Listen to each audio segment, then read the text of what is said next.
Hello, I am Dr. Cinema, and this is officially the 101st YouTube video of mine. Yeah, that does not roll off the tongue. Well, now I have, if you watched the last video, you know that was my 100th video, so now back to the same old stuff. And I don't really think I did anything that special last time, but whatever. Anyway, off track. Movie Face Off. The original Nightmare on Elm Street versus Hellraiser. These two films are actually they kind of go against the trend at the time they were released at. I'll explain more once we get into the 5 rounds of each of these films, but without further ado, movie face-off time, let's begin. Round 1, story.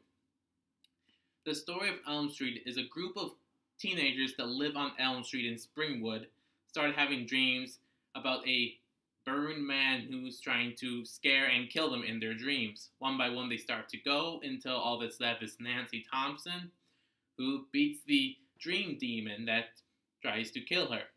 Of course, the feat is a loose term since this spawned several sequels.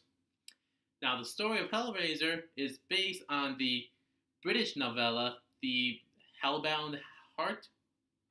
I think that's the name, Hellbound Heart.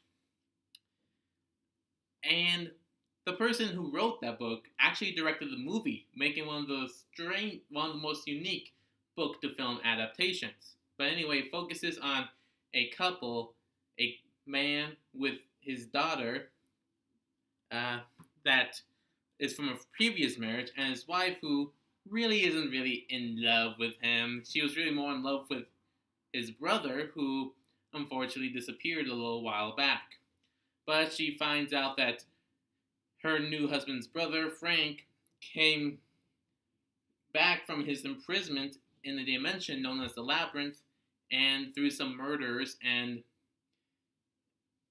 the daughter. Hold on, I'm trying to remember these characters' names.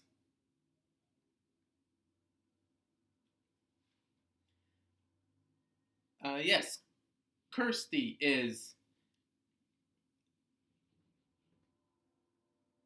Yes, Kirsty is the daughter of this married couple, and after getting her hands on hold of the box and on the demon Cenobites, she pretty much saves the day, with the exception of her dad now being dead, and now she has no home. So yeah, that's a bit of a bummer. Now I know I didn't really give that film much justice, so let me try to be a little bit more specific now in this round. The story of Nightmare on Elm Street is a little bit more unique because, as opposed to having the killers be silent killers wearing masks and such, the killer of Elm Street, Freddy Krueger, even though his face is scarred and burned, it's very prominent, and he has a very distinct personality, very, really dark jokes, and he's just so joyful in how he goes about killing people. It really makes that distinction. As for the Cenobites from the Hellraiser, they definitely make a distinction themselves. But really the focus is really a little bit different. With Elm Street, the focus is on Freddy Krueger and killing all the teens, and while the Cenobite demons from Hellraiser are definitely there, the focus is really more on their escapee Frank, who tries to come back to Earth in his full flesh.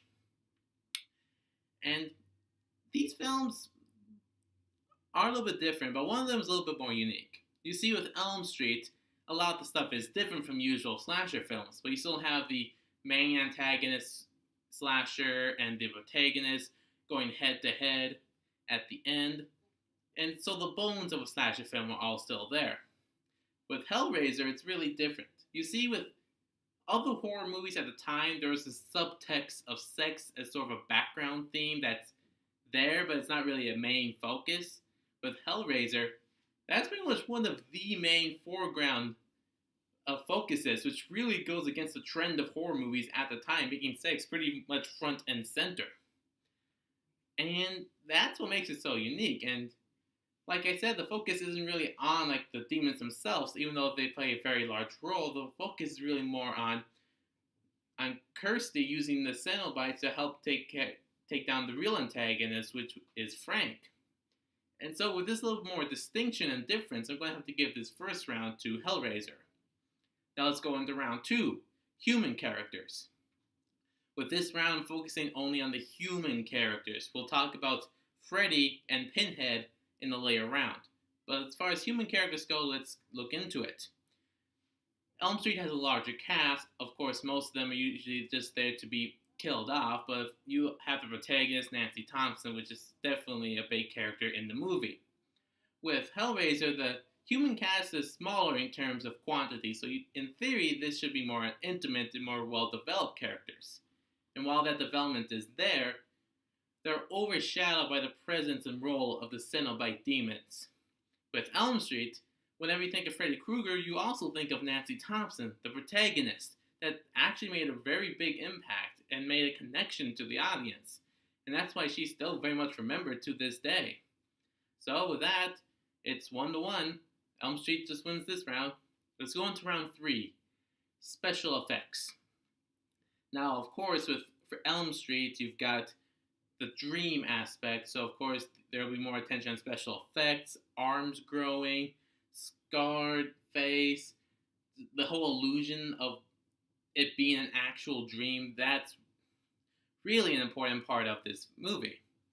However, if you look at this one specific body transformation in Hellraiser, you can tell right away that the effects that went into Hellraiser are a lot better than Elm Street. Not saying they aren't good, but in Hellraiser, you just have to watch it to see for yourself. It's on a whole other level. So with that, I'm going to give this round to Hellraiser, 2-1 so far. Now let's look into round 4, action. The action of Hellraiser, it's of course smaller and intimate, but it's really not a lot of it. It's actually pretty brief in terms of actual action going on. As for Elm Street, there of course is the action between Nancy Thompson and several of the kids versus Freddy Krueger. And of course, the big climax of the film is Nancy Thompson setting up traps in her house in real life, so when she goes into her dream world, the traps are there, so she actually uses the traps that she placed in the real world and uses them in the dream world against Freddy Krueger in a pretty entertaining climatic battle, which actually uses common sense and strategic abilities. So, with more thought and effort put into it, I'm going to have to give this one to Elm Street, 2-2. Now let's go into round 5. The killers, the icons, Freddy Krueger, Pinhead. Everyone knows who Freddy Krueger is. He's the burned, scarred man with the clawed right-hand glove, that fedora, the green and red sweater for some reason, and the personality of him always spouting one-liners and making very dark jokes. He's makes such an impact, and he was so different from the previous horror icons from just even a few years ago, like Michael Myers and Jason Voorhees. With Pinhead, he's definitely different from those ones, but in a different way. He definitely talks, but he's a leader. He's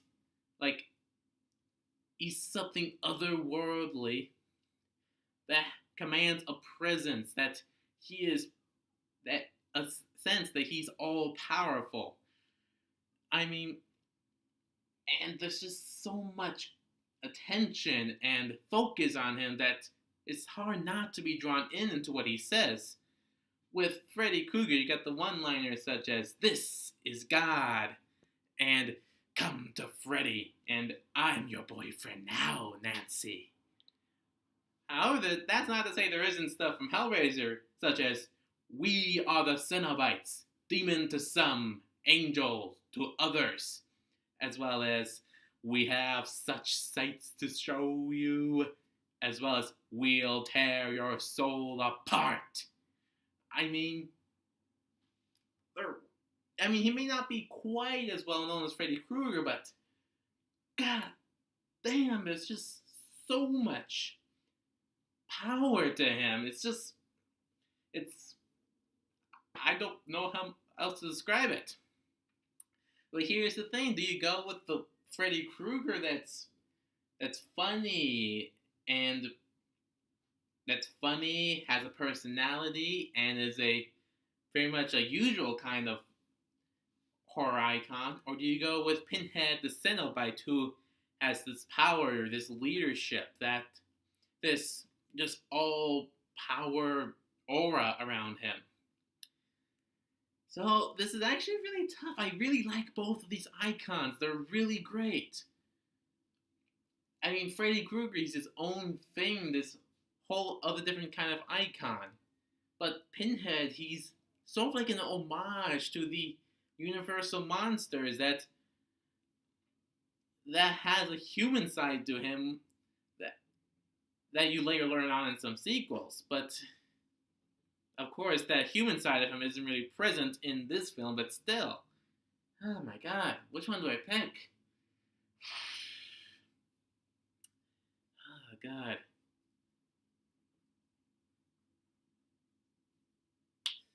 It's a toss up, but I'm gonna have to go with Pinhead. I mean, Freddy Krueger is unique and is different, but it's also something that's been copied before by such as Chucky from Child's Play. But with Pinhead, he's his own thing as well, and no, I haven't really seen a horror movie where the icon villain killer was trying to copy the Cenobite Pinhead's personality and characteristics. So I'm going to have to give this one to Hellraiser. 3-2. Hellraiser beats Nightmare on Elm Street.